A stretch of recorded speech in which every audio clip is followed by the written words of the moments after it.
Now, I've interviewed James Lane on the radio before, and then also today again on the radio. And I had Chris Emery, the producer of the film, on it, and they covered a lot of great information. And Holland, Van den Nieuwenhof, has been obviously here at the office before whenever he shot the new film, A Noble Lie, Oklahoma City, 1995. And so he's going to join us here today. He's the writer and researcher for the film. This is the only modern film in the last decade since the 16-year-old tragedy in Oklahoma City at the Alfred P. Murrah Building, the only modern film and the most professional ever made. And it's got many of the victims, many of the eyewitnesses in it. It really is an incredible achievement, and it's so important now because, as we know, those that don't know history are doomed to repeat it. It's so critical right now that we understand that they're gearing up to stage these events again. And they're so arrogant, they've had all these top globalists basically bragging and saying a new Oklahoma City will help us get our agenda through. In the Financial Times of London, you name it. It's super creepy.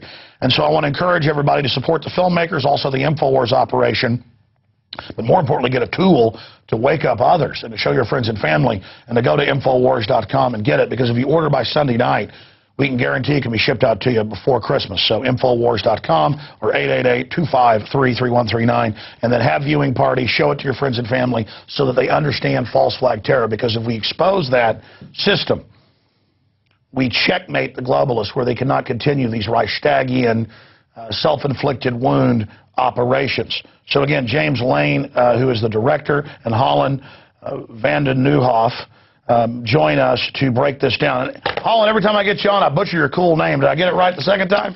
The first time you got it right is Van den Nieuwenhof. All right, Van den Nieuwenhof. So easy when you hear it. I can barely say Jones. Good to have you here with us, gentlemen. You spent 2 years making the film. Briefly, Holland, break down what you think is so powerful about the film and why it's so important. And then let's launch into, because I got into the question today, who do we know was involved at the highest levels in the cover-up and in the bombing itself? And what are some of the other key points we didn't cover on the radio? Well, what's unique about this film is that we were able to compile the amazing trail of evidence compiled by independent investigators, police officers, and so forth, and the Oklahoma Bombing Investigation Committee over the past 16 years, package it, and show it to the American people, because all of this information, most of it has been reported before, but the mainstream media just won't cover it. Also, we've been able to break new ground with our own investigation. This was half movie making, half investigation. We've talked to witnesses who have never exposed themselves before, who have never talked to the public or put their name out there before, to expose this information about the bombing. One thing that we try to do in this movie, Alex, is actually boil it down to the most provable essence. If not, it would have been a 10-hour movie. This is going to be the last time that, people are going to be able to hear the actual eyewitness testimony of people that were actually in that building. They said this is the last time they're going to do an interview. We just wanted one cohesive package that encapsulates the entire event. If you know everything about the bombing or nothing, you're going to walk away with something new from this, because we cover the information that was garnered by the Oklahoma Bombing Investigation Committee. We cover the official story, and then we deconstruct it. Then we get into some of the newer information that folks like Jesse Trinidad, who you've had on the show before, the information that they've uncovered most recently through FOIA requests and lawsuits that he's done against the FBI and the DOJ. James and then Holland, crystallize in 2 minutes each the key evidence of Oklahoma City and the motive. Well, what we can demonstrate is that the Ryder truck bomb, for one, was not the sole cause of destruction to the Murrah building, that there were other people also involved who assisted McVeigh, and these people were ignored by the U.S. government, that some of these people were U.S. government informants. We have the paper and named them by name. We named some of the agents involved. We named some of the government figures involved. Terry Nichols, in prison, gave an affidavit, and he has nothing to gain by lying about his role. He is suffering under 2 life sentences. He's never leaving jail. He named Larry Potts. Tim McVeigh had told him that Larry Potts, assistant director of the FBI, was in charge of the operation that culminated in the Oklahoma City bombing. Louis Freeh, head of the FBI, is now retired and now in charge of the Penn State investigation, the child abuse scandal going on there, so we can be assured that truth and justice will not be achieved in that matter, as it was not achieved in Oklahoma City. The victims here, we have shown this movie to the people involved, people who are in the building. They approve of our endeavors. They know. They want the story carry out. We were lied to about every aspect of the bombing, top to bottom. What is amazing is that they were able to get away with it, and that the mainstream media did not cover all of these points in a cohesive package. The American people can see it and say that this is a lie, and why is it happening? This can all be, erased, all our doubts erased by releasing the security videotapes that surround the Murrah building. That showed exactly what happened, who drove that truck, what exactly happened at the building. 16 years later, they say they don't have them, or they're lost, or that the tapes they have released, they're all having their tapes changed at the same time, 9:02 a.m., which is ridiculous. The official story and its excuses are very implausible. And once the American people see this, they'll come to understand the true nature of terrorism and question everything that their government says from now on. Absolutely. And then, they say that the primary explosive was ammonium nitrate and fuel oil that was in the Ryder truck that day. We've got eyewitness testimony from the survivors of that building. I mean, who are you going to believe? The people that were actually there, or the people that are trying to push the official story? They said that the building was coming down 8 to 10 seconds before the truck bomb went off. They thought it was an earthquake. They had enough time to get under their desk before the glass blew in. According to the FEMA report, that blast wave from the truck was moving at 1,300 feet per second. The story just doesn't hold water according to the people that were actually there. When you add that with the fact that we've got Brigadier General Parton, who does an analysis of the bombing, showing where the additional ordnance would have been placed. You've got Dr. Samuel Cohen, the inventor of the neutron bomb, saying that it would be against the laws of physics, no matter how much ammonium nitrate and fuel oil was used, to bring that building down. We've got a report from Eglin Air Force Base where they constructed a single larger explosive, set it off next to a weaker structure, and it did less damage. It was their conclusion that there had to be additional ordnance inside the building. We've got Officer Terrence Shakey, real hero that day, saved 8 people's lives, but he was on the scene within minutes. One of the hallmarks of an ammonium nitrate and fuel oil bomb is a nitric gas cloud, be it in Ireland, be it 41 years ago at Sterling Hall, where the ammonium nitrate bomb was set off. The first 26 responders were hospitalized from the inhalation of nitric gas. That did not happen, and Terry Yakey saving people from the building that day within minutes proves that there was no nitric gas cloud. All right, I want to add a key piece of evidence here, and Holland, you started to get into it. Not one, not two, but 3 different high-level FBI agents, including Larry Potts, the deputy director, head of counterterrorism, said he was in Dallas, took a Southwest Airlines flight. Even mainstream media said there were no flights going in that day at that time. Then he said, I drove. This is a guy caught like in a movie. I did this, I did that. Hotel receipts of him the day before, which people need to look into because he'd been seen. So right there, we know they're on the ground. It fits into what McVeigh and others had said. They needed to go after the states' rights movement that was centered around Oklahoma. They needed to demonize the growing militia movement.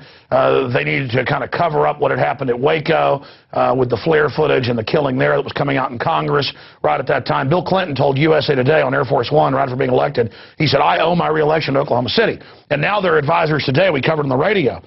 There's a whole bunch of them. Perhaps you can talk to this. Are saying we need a new Oklahoma City to blame domestic groups. I mean, that's how dumb they think we are, and we're right up to the same point. And talk about Potts, but then I want to expand into Eric Holder, who was involved in the cover-up. We've got his emails, thanks to the lawsuits with Jesse Trinidad and others, getting the information through FOIA. But we have Holder running a false flag with tens of thousands of guns into Mexico and drugs back into the U.S. That's now all confirmed. We knew it back in January of this year. I mean, this is big medicine. This is big news. If they ship thousands of guns into Mexico and kill hundreds, why wouldn't they stage this? I mean, it shows, and then the memos, ABC, CBS got them, where they said, we're going to do this to blame the Second Amendment. There's a false flag confirmed.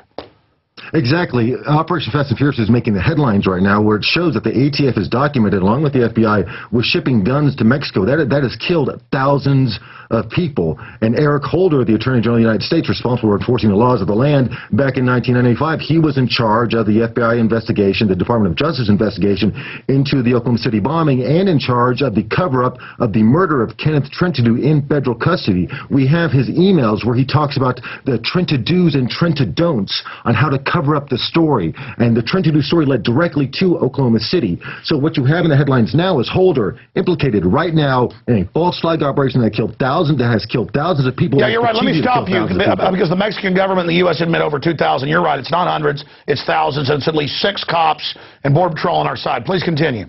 So we have him implicated in what is now being reported in the mainstream media as legitimately a false flag operation. Holder, back in 1995, was in charge of another false flag operation, the Oklahoma City bombing. This is why this movie is so timely. We're showing that it's a continual pattern, and if these people are not held accountable for their crimes, they rise up in power and they commit even greater crimes. Every time the body count goes up, you know, that's why we have to hold them accountable. And this movie is going to be a tool because it's so easy to poke holes through the official story of the Oklahoma City bombing. You know, they've gotten a little more sophisticated, you know, more recently, but the Oklahoma City bombing story is just so easy to disprove.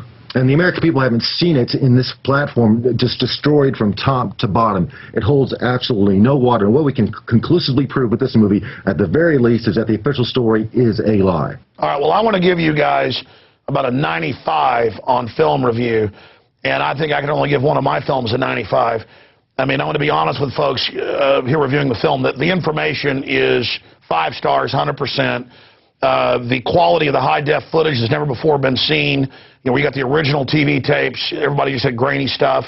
The interviews you got with survivors, all these people, amazing. There's a few areas, and this happens in my films, where there's on-the-fly interviews, the audio's a little hot or a little low.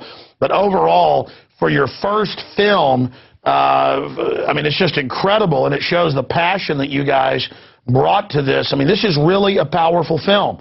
And I know a lot of people out there with a lot of influence watch this show, listen to this show. Listen, none of us are safe if we don't expose this.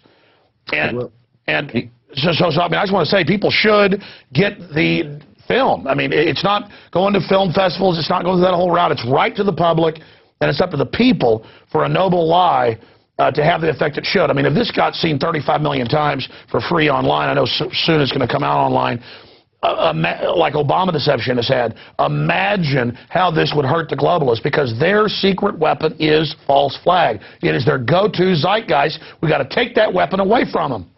Exactly, and what this movie does is it shows the methodology of state-sponsored terror. You know, at the time of the Oklahoma City bombing, there was a patriot movement in this country. People were talking about a restoration of the Constitution, the expansion of the police-state powers. They were resisting the anti-terrorism legislation that was trying to be passed. After the Oklahoma City bombing, it completely silenced anybody that opposed the globalization agenda. You know, even to this day, if you oppose the expansion of government power, you're a McVeigh. They love to throw that term out. And then about the time the Patriot movement started to get renewed, that we had 9/11, same pattern. It shows Oklahoma City was a precursor to 9/11. I mean, after the event, the Patriot Act passed. You know, everybody was begging, you know, to have their freedoms taken away. Prior to 9/11, they never would have accepted it. And now we have a new Patriot movement moving in this country, and exposing these events is going to take away their false flag power. Because, I mean, just like Kurt Haskell, where, I mean, he said that he wanted to make sure that the underwear bomber case was exposed because he knew there was something wrong with 9/11. This shows that people in this movement are having an effect, and we are taking the tools away from the New World Order and not allowing them to murder people and ride our ashes to their own political ends. Holland, let's get more into your list there from your research, because you guys are there in Oklahoma. You know, some members of your team over a decade just obsessed with this, because you should be. It's a mass murder, and the government did it. My God, this is incredible. And it's incredible how they've used it, undoubtedly, to take our liberties and write public memos about how wonderful it was. That's their total arrogance at us, because they know the public's naive. It's time to stop being children and admit this. Let's go over some more of the nasty people who were red-handed there, part of the operation. I mean, you've got the governor's brother. What about him publishing a book before the thing where a Tom McVeigh is part of the secret circle or whatever and blows it up? I mean, this is incredible. Some of these facts are just so amazing that they would even pass the plausibility test in a fiction story. We have the brother of the Oklahoma governor at the time of the bombing, Frank Keating, his brother Martin Keating, who is a self-admitted insider in military intelligence, writes a book called Final Jihad. According to the publisher, this book was written in 1992. This is about the time, mind you, that McVeigh was being recruited for secret government activities out of the Army, according to his own admission. Martin Keating writes a book called Final Jihad, which features a character named Ted McVeigh, who tries to bomb a federal building in Oklahoma City, a plot that is foiled by a state trooper. Now we take that fiction, that so-called fiction, we look at the reality that was presented to us the day of the bombing, is that McVeigh gets arrested after the bombing in Oklahoma by a state trooper. Now, this obviously is not a coincidence, and then no one can defend that. Obviously, there was inside knowledge on the part of the governor's office.